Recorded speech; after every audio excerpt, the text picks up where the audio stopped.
دوجار لێژنەی بینینی مانگ لە وەزارەتی ئەوقاف و کاروباری ئاینی ڕایگەیان بەهۆی ئەوەی کە مانگ نەبینراوە سبەی تەواوکاری مانگی شەعبانە و دوو سبەی واتە ڕۆژی پێنجشەممە یەکەم ڕۆژی مانگی ڕەمەزانی پیرۆزە.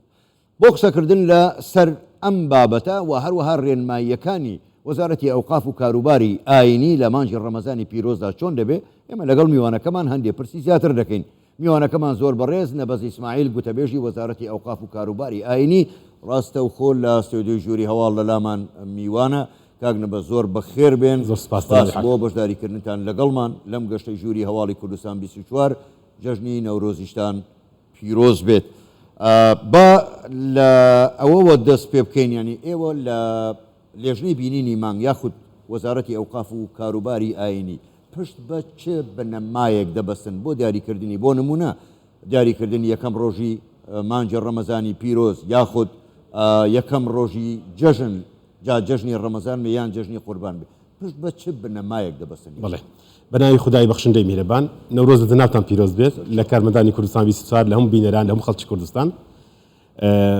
جەنابی حاکم ئەوەی ئێمە پشتی پێ دەبستین لێژنەی باڵای بینینی مانگ لێژنەیەکی سەر بەخۆیە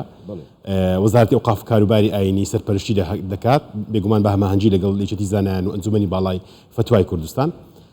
بۆ بڕیاردان لەسەر دیاریکردنی یەکەمی ڕۆژی مانگی ڕەمەزانی پیرۆز و جەژنی ڕەمەزانی پیرۆز ئێمە پشت بە خۆمان دەبەستین لێژنەکە لە سەر بەخۆی خۆی هەیە پشت بە هیچ کەس و لایەنێک نابەستێت. ئێمە لە نزیکەی 8 شوێن لە هەرێمی کوردستان چاودێری بینینی مانگ دەکەین لە پارێزگای سلێمانی، پارێزگای دهۆک، ئیدارە سەربەخۆکان، پارێزگای هەڵەبجە لە هەموو ئەو شوێنانە بە وردی لە ڕێگای دوو تیمەوە دوو شێوازەوە شێوازە کلاسیکەکەەوە لە ڕێی کەسانی بە ئەزمونەوە چاودێری بینینی مانگ دەکرێت بێگومان ئەوە لە حاڵتێکدا ئەگە کەشوهەوا خۆش بێت و لە حاڵتێکدا ئەکەشوها ناجێگیر بێت ئێمە پەنادەبەنێ بەر تلسکۆپ و لە هەردوو حاڵتەکەژە تلسکۆپ هەڵە کار دەدێت بەڵام لە حاڵتی کەشوها ناجێگیرە زیاتر پەنادەبەنێ بە تلسکۆپ ئەوانە ئەگەر لێژنەکانمان بە شاهێدی بنەمای شەرعی واتە کەسێک مانگ ببینێت و بە لە ڕێگای دوو شاهێدی تەواوە پەیوەندی بە لێژنەکەی ئێمەوە بکات کە مانگ بینراوە و هەماهەنگ بێ لەگەڵ لێژنەکانی ئێمە ئەو بێگومان بڕیاری تەواو دەدرێت لەسەر ئەوەی ئایا ڕەمەزانە یان جەژنە. زۆر باشە کاک نەبەز بەڕاستی لە هەم لە بڕیارەکان یاخود لە ڕاگەیاندراوەکەی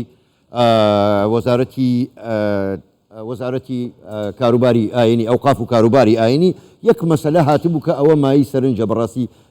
هی هەڵوەسە لە سەرکردنیەتی هیوادارم ئەوە بە شێوەیەک بۆ لە شێوەکان بۆمان ڕوون بکەیتەوە کە هۆکارەکەی ئەمە چیە لە مەسەلەی کێشەی بانگدان بۆ خۆ دەزانی ینی با تۆزێ بە سەراحەت لەسەر ئەمە قسە بکەین. مزگەوتەکانمان بەداخەوە دەبێ بڵێن هیچ بانگێک لەگەڵ یەکدانیە یان دەقەیە لە پێشە دەقە و نیوێ لە دوایە ینی هۆکاری ئەمە بۆچی دەگەڕێتەوە و دەتانەوێت چۆن ئەمە ڕێک بخەن کاکزانانی ناکرێ ئەم ناڕێکێ لەوەدا ئەم ساڵ ئەم بابەتە ڕێکخراوەتەوە بڵێ دەتوانم پێ بڵێم هیچ کێشەیەک بە پشتیوانی خۆی گەور ڕوونادات. ئەم ساڵ بە سەرپەرشتی بەڕێز وەزیری ئەوقاف کاروباری ئاینی لێژنەیەکی شەرعزانی پێکەینا لە هەموو پارێزگاکان پێش نزیکەی 25 ڕۆژ کۆبوونەوەیان کرد بۆ ئەوەی ئیمساکەی مانگی ڕەمەزانی پیرۆز هەر پارێزگایەک دای بنێت و پێ و پابند بێت. دوای ئەوەی کە وەڵامی ئێمەیاندایەوە لە ئێستادا هەموو پارێزگاکان خاوەنی ئیمساکەی تایبەت بە خۆیانن و وەزارەتی ئەوقاف و کاروباری ئاین و ئەنجومەنی باڵای فتووا مزداقەتی داوەتێ و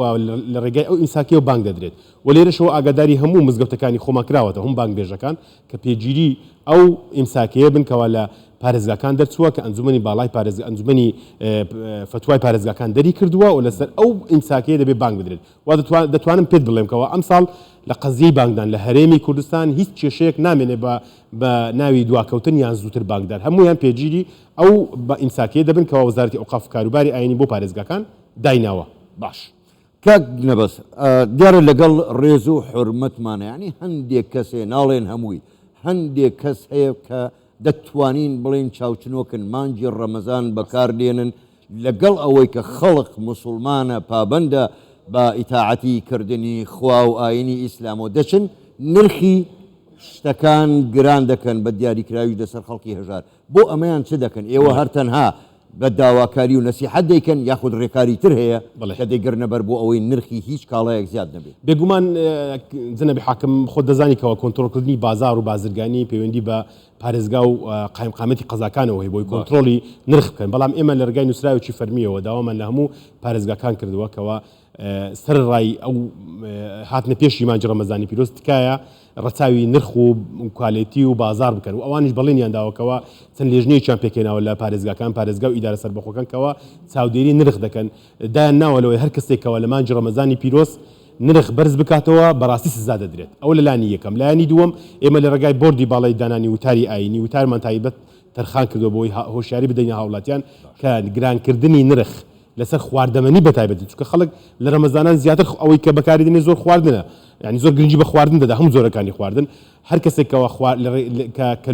کەلوپەری خواردن گران بکات یان نرخی زیادی بخاتە سەر و شانی خەڵک قرس بکات لە مانجی ڕەمەزانی پیرۆز چەند گوناحێکی گەورەیە ئەوە لە ڕێگەی وتاری هەینیەوە مامۆستایانی بەڕێزی ئێمە ئەو ئیرشادە پێشکەش بە نوێژخوێنان و بە بازرگانانیش دەکەن و پێویستیشە بەڕاستی جگە لە دوکاندارەکان بازرگانان بەمە هەست بەوە بسیارەتی بکەنکەوە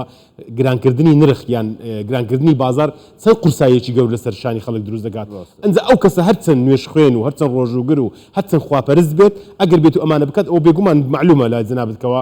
ئەم بابەتە هیچی لێ وەرناگیرێ بەڕاستی زۆر باشە کاک نەبەست دێمە سەر خاڵێکی تر بۆ خۆ دەزانیانی خەڵک کە بە ڕۆژوو دەبێ ڕۆژێکی دوور و درێژی لەبەردەمایە تا ڕادەیەکی زۆر برسی دەبێ من دەمەوێت پرسیارەکەم ئەمەیە بە دیاریکراوی ڕێنماییتان بۆ خەڵک چییە ئەهەمیەتی مانگی ڕەمەزان گرنگیەکەی لە چیدایە جگە لە تاعەتەکەی جگە لە بەجێگەیاندنی فەریزەیە کە خوا فەرزی کردووە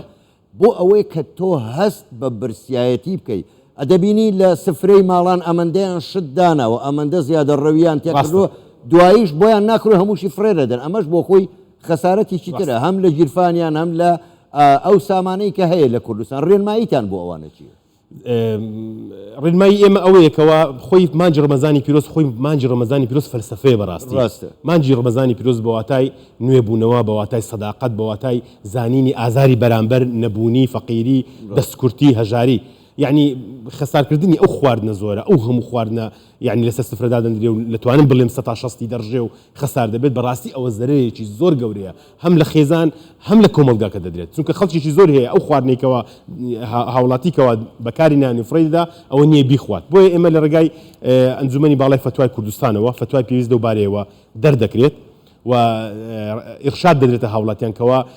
بەکارهێنانی ئەو خواردنانێکەوە زێدەڕۆیی دەبێت من لە ئاینی پیرۆزی ئیسلامیشدا زێدەڕۆیکردن و مەصرفی زیادە ئەوە شتێکە بەڕاستی حرام کراوە یعنی بە هیچ شێوەیەک ڕێگا پێدراو نییە تەنانەت یەک پەرداخ ئاوکدەن ئەگەر دەڵێگەر لەسەر ڕووبارێک بووی ئاو تێپەڕی دەستنوێژێکت هەڵگرت ئاو زیاد سەرف مەگەر ئەگەر ڕوتی ڕووبارەکەش تێپەڕی کەواتە چ جای ئێمە خواردنێک بەو هەموو زەحمەتە بەو هەموو هیلاکەتێ دروست بکرێ و بەرهەم بهێنرێت تۆش بچی بیڕێژی بەڵام لەگەڵ ئەوەشدا ئێمە لەگەڵ ئەنجومەنی باڵای فتوای کوردستان تەنسیخمان هەیە و